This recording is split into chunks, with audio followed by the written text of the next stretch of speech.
আসসালামু আলাইকুম। আজকের এই ভিডিওতে দেখাবো বাইনারি থেকে ডেসিমেলে কনভার্সন। তো যারা আমাদের এই চ্যানেল থেকে আইসিটি চ্যাপ্টার 3 এর সকল ভিডিওগুলো একসাথে পেতে চাও, তাহলে আমাদের এই চ্যানেলে এসে চ্যানেলের প্লেলিস্টটা অ্যাক্সেস করবা। প্লেলিস্টে গেলে দেখবা যে আইসিটি চ্যাপ্টার 3 নামে একটা প্লেলিস্ট রয়েছে, সেইখানে তোমরা সকল ভিডিও একসাথে পেয়ে যাবা। তো চলো শুরু করি। সবার প্রথমে আমরা এখানে একটা নাম্বার নিয়ে নিচ্ছি 10101। তো এটা হচ্ছে একটা বাইনারি নাম্বার, এটা হচ্ছে একটা বাইনারি। যখন আমি এখানে ব্র্যাকেট দিয়ে লিখে দিব 2, এর মানে হচ্ছে যে এর বেস বা ভিত্তি 2। আর এইটাকে আমরা নিব হচ্ছে ডেসিমেলে। আর ডেসিমেলের বেস আমরা অলরেডি জানি যে এটার বেস হচ্ছে 10, ডেসিমেল বা দশমিক, মানে যেই নাম্বার সিস্টেমটা আমরা ইউজ করে আসছি, আমরা নর্মালি ইউজ করি, সেই নাম্বার সিস্টেমে আমরা এটাকে নিব। তো এর প্রসেসটা কি? এর প্রসেসটা একদমই সিম্পল। আমাদেরকে শুরুতে যা করতে হবে, এই বাইনারির যেই ডিজিটগুলো আছে এগুলাকে আমরা গ্যাপ দিয়ে ফাঁকা ফাঁকা করে লিখে ফেলবো। যেমন সবার প্রথমে 1, তারপর হচ্ছে 0 1 0, তারপরে 1। এইবারে আমরা কি করব, দেখো ডিজিটগুলো ফাঁকা ফাঁকা করে লেখার পর এখানে আমরা এর বেস গুণ করে দিব। যখন আমরা অন্য যে কোনো নাম্বার সিস্টেম থেকে ডেসিমেলে আসব, তখন এই প্রসেসটা সেম, এখানে শুধু বেসটা চেঞ্জ হবে। তো এখানে যেহেতু বাইনারির বেস 2, সেই জন্য আমি এখানে প্রত্যেকটা ডিজিটকে 2 দ্বারা গুণ করে দিব। এখানে 2 দিয়ে গুণ করে দিলাম, এরপর আমি এটাকে যোগ করে দিব। আবার এর পরের ডিজিটকেও আমি 2 দিয়ে গুণ করে দেব, তারপর আবার যোগ। এই প্রসেসটা আমি কন্টিনিউ করব শেষ পর্যন্ত। এখানে 2 দিয়ে গুণ করার কারণ হচ্ছে যে বাইনারির বেস 2। এখন এটা যদি আমরা অক্টালের ক্ষেত্রে করতাম, অক্টাল থেকে যদি আমরা ডেসিমেলে বা দশমিকে নিতাম, তখন আমাদেরকে অক্টালের বেস দ্বারা গুণ করতে হতো, যেটা হচ্ছে 8। এটা যেহেতু বাইনারি, সেই ক্ষেত্রে আমাদের 2 দ্বারা গুণ করতে হবে। তারপরে এটা যদি হেক্সাডেসিমেল হতো, সেই ক্ষেত্রে আমরা 16 দ্বারা গুণ করতাম। এই প্রসেসটা সব নাম্বার সিস্টেমের জন্যই সেম, শুধুমাত্র আমাদের বেস বা ভিত্তিটা চেঞ্জ হবে। তো এইবার দেখুন নেক্সট স্টেপ কি আমাদের এইখানে। তো 2 দিয়ে গুণ করার পর বেস দিয়ে আমরা গুণ করলাম। এইবার আমরা একদম ডান পাশে চলে যাব। ডান পাশের যেই বেস রয়েছে, এইখানে আমরা প্রত্যেকটা বেজের উপর পাওয়ার দেওয়া শুরু করব, পাওয়ার বা ভিত্তি দিব। তো সবার প্রথমে যেটা সবার ডান পাশে রয়েছে, সেইখানে আমরা পাওয়ার দিব হচ্ছে 0। 0 থেকে শুরু হবে আর আস্তে আস্তে বাড়তে থাকবে এক এক করে। পরের যেই 2, এর উপর আমরা পাওয়ার দিব হচ্ছে 1। এর পরে যেই 2, এর উপর আমরা পাওয়ার দিব 2। এর পরেরটাই দিব 3, আর এর পরেরটাই দিব হচ্ছে 4। এইবার দেখো নেক্সট স্টেপ কি আমাদের। তো পাওয়ার দেওয়ার পর এইবার হচ্ছে আমরা এটাকে সিম্পলিফাই করব। 2 এর উপর 4, এটা দিলে কত হয়? এটা দিলে হয় হচ্ছে 16। তো আমরা 16 লিখলাম। তারপরে যে 1 দিয়ে গুণ করলে, 16কে 1 দিয়ে গুণ করলে 16ই হবে। এরপর যোগ। এইবার দেখো 2 এর উপর 3, 2 কিউব মানে হচ্ছে 8। তো এখানে 8 আর 8কে যদি তুমি 0 দিয়ে গুণ করো, তাহলে তুমি 0ই পাবা। তো এখানে আলটিমেট রেজাল্টটা 0ই আসবে। তো সেই জন্য আমি এত কিছু না লিখে এখানে আমি ডাইরেক্ট 0 লিখে দিব। লিখে দিলাম ডাইরেক্ট 0। এরপরে দেখি কি আছে। এরপরে হচ্ছে 2 এর উপর 2 মানে হচ্ছে 4, এই যে এইখানে। তারপর 4কে যদি আমরা আবার 1 দিয়ে গুণ করি, তাহলে 4ই হয়। তো এখানে আমরা 4 লিখে ফেলবো। এরপরে দেখো তো এখানে 2 এর উপর 1 আছে, তাই না? আচ্ছা, 2 এর উপর যত থাক বা যেখানেই যত থাক, 3 এর উপর থাক বা 4 এর উপর থাক, যদি একটা 0 থাকে, ওই পদ বা ওই টার্মটা নিয়ে মাথা ঘামানোর দরকার নাই। একটা 0 থাকলে, গুণাকারে থাকলে টোটাল জিনিসটাই 0 হয়ে যাবে। তো আমরা 0 দেখা মাত্রই এই টোটাল জিনিসটাকে 0 ধরে এইখানে 0 লিখে দিব। এরপর দেখো একটা ইন্টারেস্টিং জিনিস আছে। তো যারা জানো না যে কোনো নাম্বারের উপর যখন 0 দেওয়া হয়, তখন সেটার ভ্যালু 1 হয়ে যায়, মানে পাওয়ার হিসাবে যদি 0 থাকে সেটার ভ্যালু 1। তো 2 এর উপর 0 মানে 1, 1 এর সাথে 1কে গুণ করলে হয় 1। তো আমরা এখানে 1 লিখে ফেললাম। এইবার আমরা যদি এই টোটাল নাম্বারগুলোকে যোগ করি, তাহলে আমরা এখানে পাবো হচ্ছে এই 16, 4। তো এখানে আমরা পেয়ে যাব হচ্ছে 21। এটাই হচ্ছে আমাদের এখানে অ্যান্সার। দেখো 10101, এটার বাইনারি হচ্ছে, সরি, এটার ডেসিমেল হচ্ছে 21। এটাকে আমরা লিখব কিভাবে? লিখব হচ্ছে এইভাবে, যে আমরা শুরুতে আমাদের অরিজিনাল নাম্বারটা কি ছিল বাইনারি, সেইটা ছিল হচ্ছে আমাদের 10101। তাই না? আবার এইখানে একটা বেস ছিল হচ্ছে 2। তো এইবার দেখো আমাদের রেজাল্ট আমরা কি পেলাম 2 1। এটা কোন নাম্বার সিস্টেমে? এটা আমাদেরকে ইন্ডিকেট করে দিতে হবে কিভাবে? এই যে আমরা ব্র্যাকেট দিয়ে এর ডান পাশে ছোট্ট করে লিখে দেব যে এটা হচ্ছে বেস 10 বা ডেসিমেল যেটাকে বলে। আচ্ছা এবার দেখো, এবার আমরা আরেকটা নাম্বারকে কনভার্ট করি 1 1 0 1 1 0। আচ্ছা এই নাম্বারটা হচ্ছে একটা বাইনারি নাম্বার, এটাকে আমরা নিব হচ্ছে ডেসিমেলে। তো আমাদের প্রসেসটা কি? প্রসেসটা হচ্ছে আগের মতো সেম। এইখানে যেই কয়টা ডিজিট আছে আমরা প্রত্যেকটাকে আলাদা আলাদাভাবে লিখে ফেলবো একটু গ্যাপ গ্যাপ করে, যাতে আমরা পরে এটার বেস দিয়ে গুণ করতে পারি। তো দেখো 1 1, তারপর হচ্ছে একটা 0, তারপর 1, আবার 1, সবশেষে একটা 0। এইবার কি করব আমরা? এইবার এটার বেস যেহেতু 2, সেহেতু আমরা 2 দ্বারা গুণ করে দেব। প্রত্যেকটা টার্মকে আমরা এখানে 2 দিয়ে গুণ করে দেব 2। তারপর যোগ করব 2 দিয়ে গুণ আর 2 দিয়ে যোগ। এইটার পাওয়ার যদি অন্য কিছু হতো তাহলে ওটা দিয়েই গুণ করতাম। এটার পাওয়ার যেহেতু 2 তাই আমরা 2 দিয়ে গুণ করছি। আচ্ছা এবারে আমরা কি করি? এইবারে আমরা এই যে গুণ করা প্রত্যেকটা 2 এর উপর আমরা পাওয়ার দেই। পাওয়ারটা হচ্ছে ডান পাশ থেকে শুরু হয়, ডান পাশে একদম ডান পাশের যেই 2 আছে সেটার উপর 0 থেকে শুরু হয়, 0 থেকে শুরু হয়ে আস্তে আস্তে বাড়তে থাকে। তো 0 1 2 3 4 5 শেষ। এইবার আমরা কি করব? এবার হচ্ছে আমরা সিম্পলিফাই করব। তো দেখো 2 এর উপর 5 দিলে কত হয়? 32। এরপর 2 এর উপর 4 দিলে 16। ওইখানে একটা 0 আছে, এটা ক্যালকুলেশন করার দরকার নাই, 0 লিখতে পারো, আমি লিখলাম না। এরপর দেখো 2 এর উপর 2, এটা হচ্ছে 4। এরপর কত? 2 এর উপর 1 মানে হচ্ছে 2।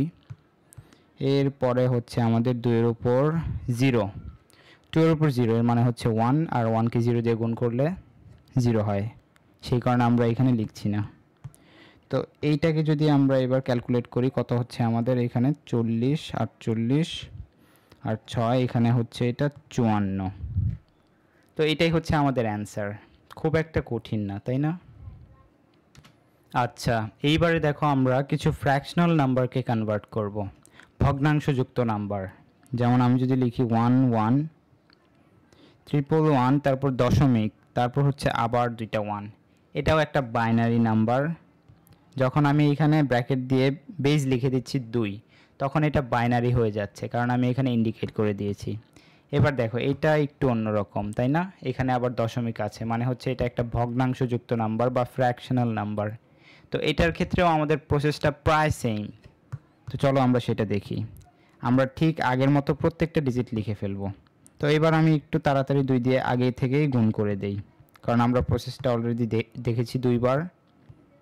দেখো 1, তারপর আবার 1, কয়টা 1 মোট? 5টা 1। দেখো কি করলাম? সেম আগের জিনিসটাই করছি, কিন্তু এবার একসাথে করে ফেলছি। এইবার এইখানে একটা লক্ষণীয় জিনিস হচ্ছে যে যেহেতু আমাদের এইখানে একটা দশমিক আছে, একটা দশমিক থাকার কারণে এই যে এই জায়গাটাতে খেয়াল করো, যেহেতু এখানে একটা দশমিক আছে তো আমাদের প্রসেসটা একটু চেঞ্জ হয়ে যাবে। দেখো তো শুরু থেকে কয়টা 1-এর পর দশমিক আছে? 3টা 1-এর পর, এই যে 3টা 1, তারপর হচ্ছে আমাদের দশমিকটা। তো আমাদের ওই ডান পাশেও ওই দশমিক পয়েন্টটাকে খুঁজে বের করতে হবে। তো দেখো আমরা দশমিক পয়েন্টটা কোথায়? আমাদের 3টা পদের পরে, প্রথম পদ, দ্বিতীয় পদ, তৃতীয় পদ। তার মানে হচ্ছে আমাদের এই পয়েন্টটা হচ্ছে দশমিক পয়েন্ট। তো দেখো যখন এইখানে দশমিক পয়েন্ট থাকবে তখন আমাদের কি করতে হবে?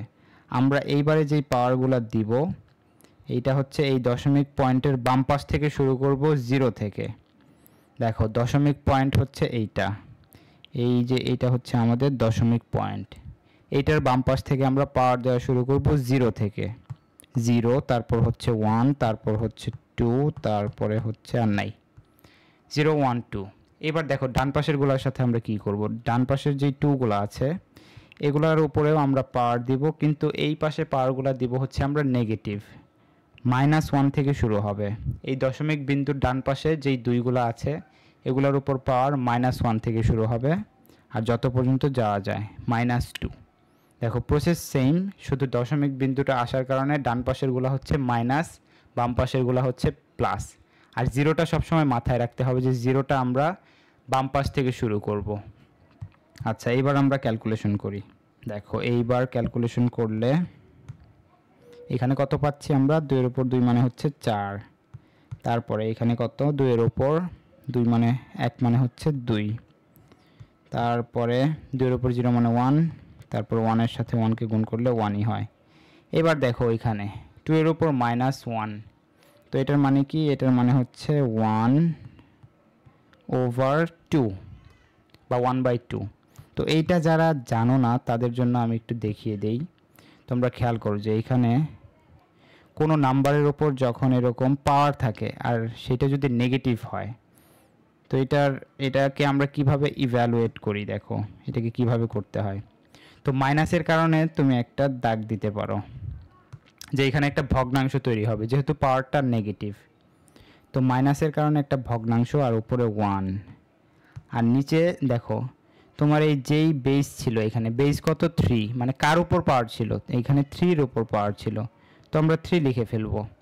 আর পাওয়ারটা কত ছিল, পাওয়ারটা ছিল হচ্ছে 1। এই হচ্ছে আমাদের প্রসেস। তো আরেকটা যদি আমি দেখাই, এইখানে এটাকে আমি ক্লিয়ার করে দিচ্ছি, আরেকটা দেখাচ্ছি। দেখো এইবার যদি আমি 5 এর উপর লিখি হচ্ছে -3, এটার নিয়ম কি, মাইনাসের কারণে আমরা কি করব, উপরে 1 দিয়ে একটা দাগ দিয়ে দিব, তারপর যেই জিনিসটা ছিল সেইটাই আমরা হুবহু লিখে ফেলব, কিন্তু আমরা এই যে মাইনাসটা লিখলাম যে এই মাইনাসটা দিব না। এই হচ্ছে আমাদের এটাকে সিম্পলিফাই করার প্রসেস। আচ্ছা এখানে দেখো এরপরে কি আছে আমাদের, এই যে 2 ইনভার্স 2।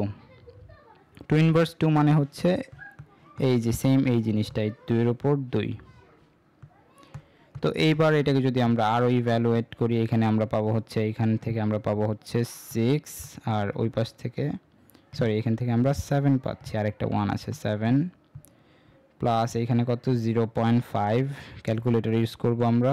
তারপর হচ্ছে এখানে 1 এর উপর এইটা হচ্ছে 1/4, এটা হবে হচ্ছে আমাদের 0.25। এবার যদি এগুলাকে আমরা যোগ করে দেই, এখানে আমরা পাচ্ছি 7.75 পাবো। তো এইটাই হচ্ছে আমাদের অ্যান্সার। তো এই ম্যাথটা দিয়ে আমরা আজকের ভিডিওটা শেষ করে ফেলবো। দেখো প্রসেসটা ঠিক আগের মতো সেম, এইখানে হচ্ছে প্রত্যেকটা ডিজিটকে লিখবো, তারপর এর বেসগুলা গুণ করে দেব। এইবারে আমরা দশমিক পয়েন্টটাকে খুঁজে বের করব। দেখো তো কোথায় দশমিক আছে, বাম পাশ থেকে 4টা ডিজিটের পর, মানে কি এই যে 0 আর 1, এই দুইটার মাঝখানে দশমিক বিন্দুটা। তো এটা কোথায়, এটা হচ্ছে আমাদের এই যে এইটা হচ্ছে আমাদের দশমিক পয়েন্ট। এর বাম পাশে আমরা পাওয়ার শুরু করব 0 থেকে, আর ডান পাশে শুরু করব হচ্ছে -1 থেকে, ডান পাশেরগুলো নেগেটিভ। তো চলো আমরা পাওয়ারগুলো দিয়ে ফেলি। এটা 0, তারপর 1, তারপরে হচ্ছে 2, এরপর 3, আর ডান পাশে -1, -2, -3। এবার এটাকে আমরা সিম্পলিফাই করব। 2 এর উপর 3 দিলে দেখো এইখানে 8, তারপর হচ্ছে এইখানে যেহেতু একটা 0 আছে, এটাকে আমাদের ক্যালকুলেশন করার দরকার নাই, আমরা পরেরটাতে যাই। 2 এর উপর 1 দিলে হচ্ছে আমাদের 2, এরপর দেখো আবার 0, ক্যালকুলেশন করব না। এরপর হচ্ছে 2 এর উপর -1, 2 ইনভার্স 1, এটার মানে কি, এটার মানে হচ্ছে হাফ। এরপর দেখো এখানে একটা 0 আছে, তো এখানে 0 থাকার কারণে এটাকে আমরা আর ক্যালকুলেশন করব না, এর পরেরটায় চলে যাই। এখানে দেখো 2 এর উপর -3, এটার ভ্যালুটা হচ্ছে 1, আর 2 এর উপর পাওয়ার 3। এইবার এটাকে আমরা যদি আরও সিম্পলিফাই করি, তাহলে এখানে আমরা পাবো হচ্ছে 10, আর এখানে 0.5, আর এইটা হবে হচ্ছে 0.125। এবার এইগুলাকে যদি আমরা ক্যালকুলেশন করি, এইখানে আমরা ফাইনালি পাবো হচ্ছে 10.625। এটাই হচ্ছে আমাদের অ্যান্সার। তো আশা করি সবাই বুঝতে পারছো, এই অঙ্কগুলো খুবই সহজ। এরপরে আমরা দেখব হচ্ছে ডেসিমেল থেকে কিভাবে বাইনারিতে নেওয়া যায়। তো এর জন্য আমাদের প্লেলিস্টটাকে অ্যাক্সেস করতে হবে। চ্যানেলে যাবা, তারপর ওইখানে দেখবা যে প্লেলিস্টে গেলে চ্যাপ্টার 3 নামের একটা প্লেলিস্ট রয়েছে, ওইখান থেকে সবাই প্লেলিস্টে ক্রম অনুসারে ভিডিওগুলো দেখবা।